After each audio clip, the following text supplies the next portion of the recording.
¿Quieres reconocer la simbología en circuitos y las variables eléctricas que actúan en los mismos?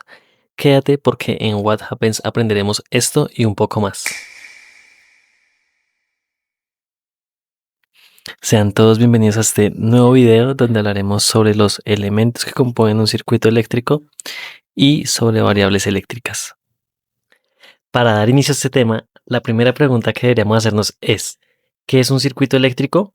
En su definición más pura, un circuito eléctrico es simplemente la interconexión de elementos eléctricos. Para ver esto de una forma un poco más clara, en un primer instante podemos imaginar que estos rectángulos que vemos en pantalla representan nuestros elementos y que estos elementos están unidos entre sí por cables. En el análisis de circuitos, estos cables los llamaremos formalmente conductores. Y por ahora vamos a asumir que son caminos perfectos por donde baja la energía para cerrar nuestro circuito. Ya sabiendo que un circuito eléctrico es un conjunto de elementos eléctricos interconectados entre sí, podemos clasificar estos elementos en dos: elementos activos y elementos pasivos. Un elemento activo es todo aquel componente capaz de entregar energía a nuestro circuito. Y por el otro lado, un elemento pasivo es aquel componente que almacena o disipa energía dentro del circuito. Es decir, son los que reciben la energía entregada por los activos. Veamos primero los elementos activos, empezando por las fuentes de tensión o de voltaje. Esta es su simbología principal. Notemos que tiene algo muy importante y es que tiene una polaridad indicada por los signos más y menos. Otras dos formas muy comunes de representar una fuente de tensión en corriente directa son las siguientes dos. Si nos fijamos, aquí no tenemos los signos más y menos, pero vemos una pata más larga que la otra.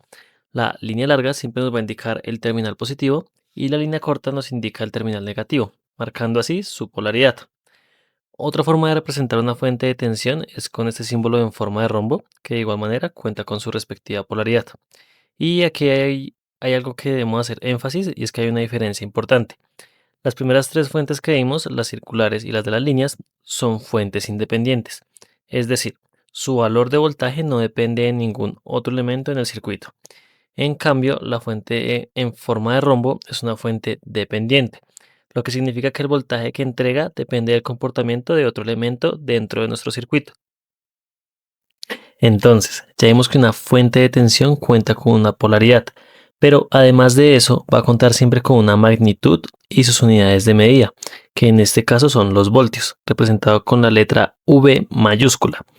Y por ejemplo, una fuente de tensión en un circuito puede estar acompañada de un valor de 20 voltios, o recordando el video de notación de ingeniería, no veremos siempre valores enteros simples, sino que también podemos encontrar fuentes de, por ejemplo, 100 milivoltios, 10.5 kilovoltios o cualquier otro valor numérico acompañado de su prefijo correspondiente y, por supuesto, de su unidad V mayúscula de voltios.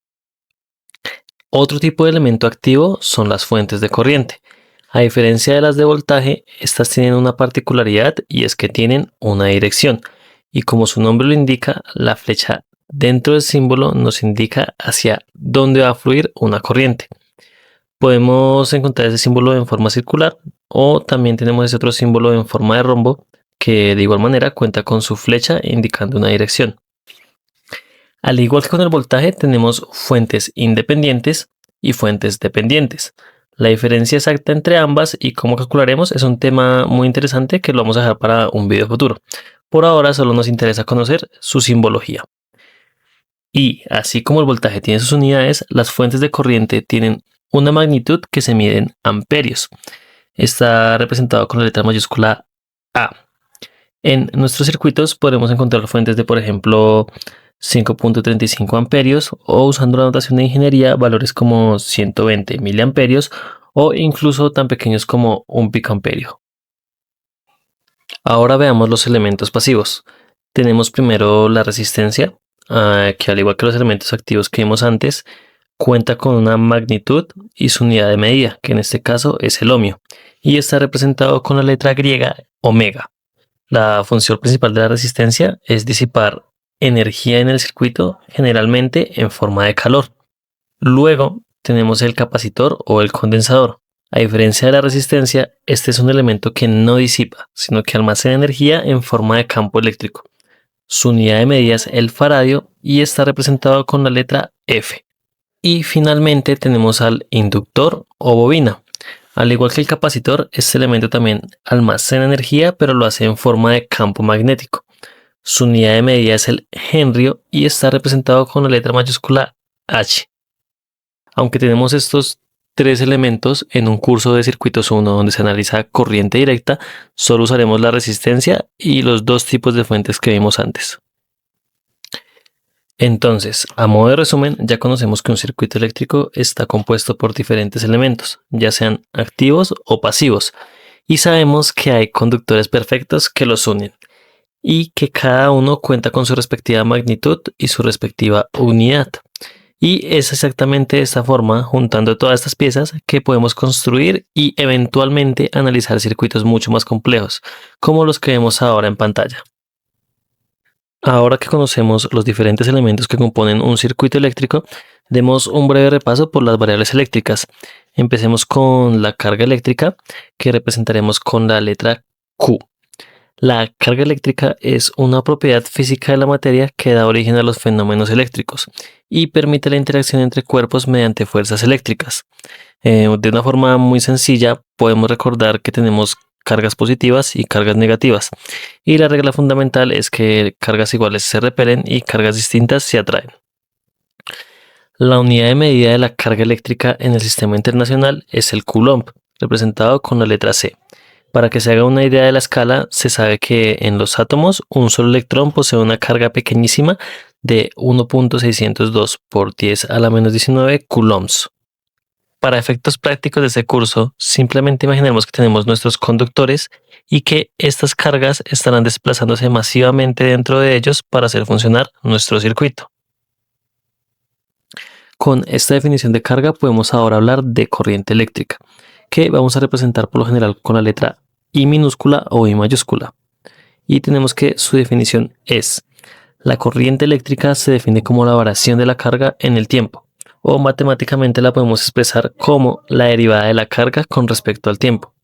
La unidad de medida de la corriente eléctrica son los amperios, y para conectar esto con la diapositiva anterior, un amperio representa exactamente el paso de un coulomb de carga en un intervalo de un segundo, o expresado matemáticamente de esta forma.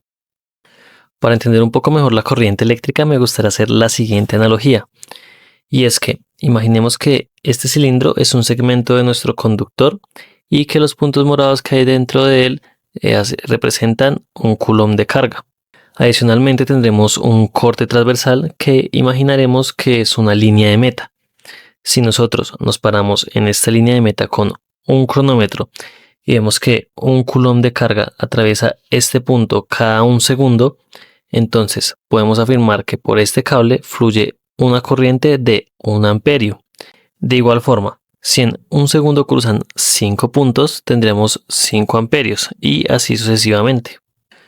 Otra variable eléctrica importante es el voltaje o la tensión. Esta es la diferencia de potencial eléctrico entre dos puntos, que en palabras sencillas lo podemos imaginar como la fuerza de empuje que determina con qué intensidad va a fluir la corriente eléctrica que acabamos de definir. Se representa con la letra V mayúscula y su unidad son los voltios, como lo vimos en su simbología. Físicamente, un voltio nos dice que requiere un joule de energía para mover un coulomb de carga de un punto a otro, o matemáticamente se puede expresar de esta forma. Algo importante que debemos entender desde el principio es que el voltaje siempre se evalúa en cada elemento de nuestro circuito y se mide comparando ambos terminales de un componente. Por ejemplo, en este circuito podemos medir el voltaje que cae sobre este rectángulo evaluando la diferencia de potencial entre los dos puntos. O podemos medir el voltaje de este otro elemento con estos dos puntos. O en este de acá, siempre entre dos puntos. Y para cerrar con las variables eléctricas, hablemos de la potencia eléctrica. De manera formal, la potencia eléctrica es la variación respecto del tiempo de entrega o absorción de energía. En otras palabras, es qué tan rápido un elemento está consumiendo o entregando energía. Su unidad de medida es el vatio, representado con la letra W mayúscula. Un vatio equivale a un joule de energía transferido en un segundo. o escrito matemáticamente de la siguiente forma.